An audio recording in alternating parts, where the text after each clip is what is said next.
વડોદરામાં શહેરના વિકાસની ગતિને વેગ આપવા માટે પાલિકાની સ્થાયી સમિતિની બેઠક યોજાઈ, જેમાં 30 જેટલા મહત્વના વિકાસલક્ષી પ્રોજેક્ટોનો સભ્યોએ મંજૂરી આપી છે। પાલિકા કમિશનર દ્વારા રજૂ કરાયેલ તમામ દરખાસ્તોને સમિતિએ સર્વાનુમતે સ્વીકૃતિ આપી છે।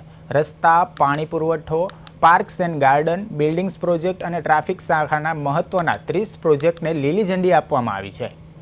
બેઠક પૂર્ણ થયા બાદ સ્થાયી સમિતિએ જણાવ્યું હતું કે શહેરના તમામ ઝોનમાં સપ્રમાણ વિકાસ થાય અને નાગરિકોને પાણી, રસ્તા અને ટ્રાફિક જેવી પ્રાથમિક સુવિધાઓ વધુ સારી રીતે ઉપલબ્ધ થાય તે હેતુથી આ કામોને મંજૂરી અપાઈ છે।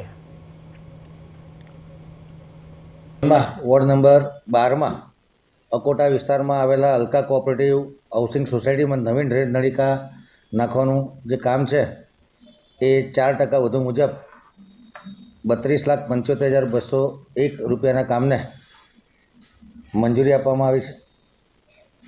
વોર્ડ નંબર 10માં અક્ષર જીવનથી દર્શનમ 4 રસ્તા સુધી ટીપી રોડની ધારે નવીન વરસાદી ગટર પાઇપલાઇન નાખવાનું જે કામ હતું 9% ઓછા મુજબ 24,12,250 રૂપિયા વત્તા GSTના ભાવપત્રકને મંજૂરી આપવામાં આવી છે।